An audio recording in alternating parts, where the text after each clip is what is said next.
Hi guys, welcome back to my channel. ಯಾರೆಲ್ಲ ನನ್ನ ಚಾನಲ್ನ ಸಬ್ಸ್ಕ್ರೈಬ್ ಮಾಡಿರಿ ಪ್ಲೀಸ್ ಸಬ್ಸ್ಕ್ರೈಬ್ ಮಾಡಿ. ಮಟನ್ ರೋಸ್ಟ್ ಹೇಗೆ ಮಾಡ್ತಾರೆ ಅಂತ ನೋಡ್ಕೊಂಬರೋಣ. ಇವಾಗ ಫಸ್ಟು ಮಟನ್ನ ಚೆನ್ನಾಗಿ 2-3 ಸಲ ತೊಳ್ಕೊಂಡು ಮತ್ತು ಅದಕ್ಕೆ 1 ಸ್ಪೂನ್ ಅರಿಶಿನ ಪುಡಿ ಹಾಕ್ಕೊಂಡು ಸ್ವಲ್ಪ 1 ಈರುಳ್ಳಿ ಕಟ್ ಮಾಡ್ಕೊಂಡು ಹಾಕೋತಿದ್ದೀನಿ.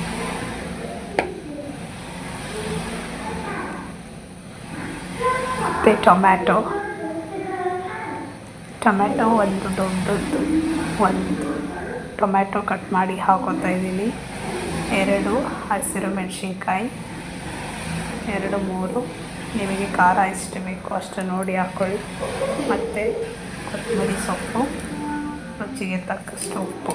ಈಗ ಸ್ವಲ್ಪ ಉಪ್ಪು 2 ಸ್ಪೂನ್ ಹಾಕ್ಕೊಂಡಿದ್ದೀನಿ. ಅದು ಮಟನ್ಗೆ ಚೆನ್ನಾಗಿ ಮಸಾಲ ಹಿಡಿಯೋಕ್ಕೆ ಹಾಕಿಬಿಟ್ಟು ಚೆನ್ನಾಗಿ ಮಿಕ್ಸ್ ಮಾಡ್ಕೋಬೇಕು. ಮತ್ತು ಶುಂಠಿ ಬೆಳ್ಳುಳ್ಳಿ ಪೇಸ್ಟು ಹಾಕ್ಕೊಬಿಟ್ಟು ಆಮೇಲೆ ಕುಕ್ಕರಲ್ಲಿ 3-4 ವಿಸಲ್ ಆದಮೇಲೆ ಚೆನ್ನಾಗಿ ಬೆಂದಾದಮೇಲೆ ಒಂದು ಪ್ಯಾನಿಗೆ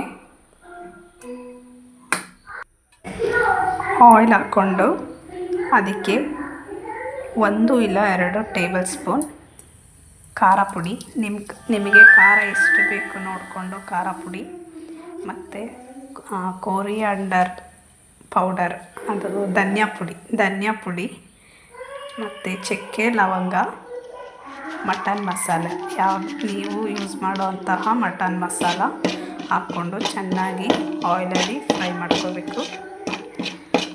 ಫುಲ್ಲು ಲೋ ಫ್ಲೇಮಲ್ಲಿ ಫ್ರೈ ಮಾಡ್ಕೋಬೇಕು.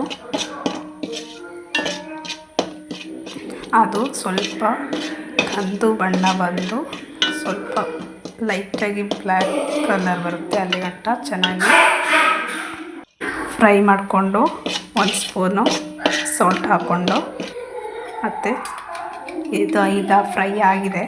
ಇದಕ್ಕೆ ನಾವು ಮಟನ್ನ ಆ್ಯಡ್ ಮಾಡ್ಕೊಳ್ಳೋಣ. ಇದಕ್ಕೆ ಮಟನ್ನ ಆ್ಯಡ್ ಮಾಡಿಕೊಂಡು ಚೆನ್ನಾಗಿ ಮಿಕ್ಸ್ ಮಾಡ್ಕೊಳ್ಳೋಣ.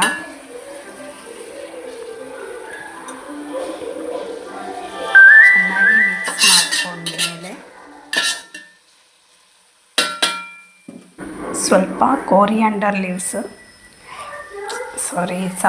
ಕೊತ್ತಂಬರಿ ಸೊಪ್ಪು ಮತ್ತು ಲೆಮನ್ನ ಹಿಂಡ್ಕೊಳ್ಳೋಣ.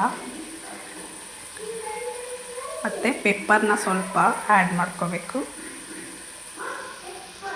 ಪೆಪ್ಪರ್ ಹಾಕಿದ್ರೇ ರೋಸ್ಟ್ ತುಂಬ ಟೇಸ್ಟ್ ಬರೋದು. ಹಾಗಾಗಿ ಪೆಪ್ಪರ್ನ ಆ್ಯಡ್ ಮಾಡಿಕೊಂಡು ಚೆನ್ನಾಗಿ ಮಿಕ್ಸ್ ಮಾಡ್ಕೋಬೇಕು. ತುಂಬ ಈಸಿಯಾಗಿ ಬೇಗ ಆಗುವಂತಹ ಆ ಮೆಥಡಲ್ಲಿ ನಾನು ನಿಮಗೆ ಹೇಳ್ಕೊಟ್ಟಿದ್ದೀನಿ. ಇಷ್ಟ ಆದರೆ ಪ್ಲೀಸ್ ನನ್ನ ಚಾನಲ್ನ ಸಪೋರ್ಟ್ ಮಾಡಿ, ಸಬ್ಸ್ಕ್ರೈಬ್ ಮಾಡಿ, ಲೈಕ್ ಮಾಡಿ, ಶೇರ್ ಮಾಡಿ, ಬೆಲ್ ಐಟಮ್ನ ಪ್ರೆಸ್ ಮಾಡಿ guys. Thank you so much.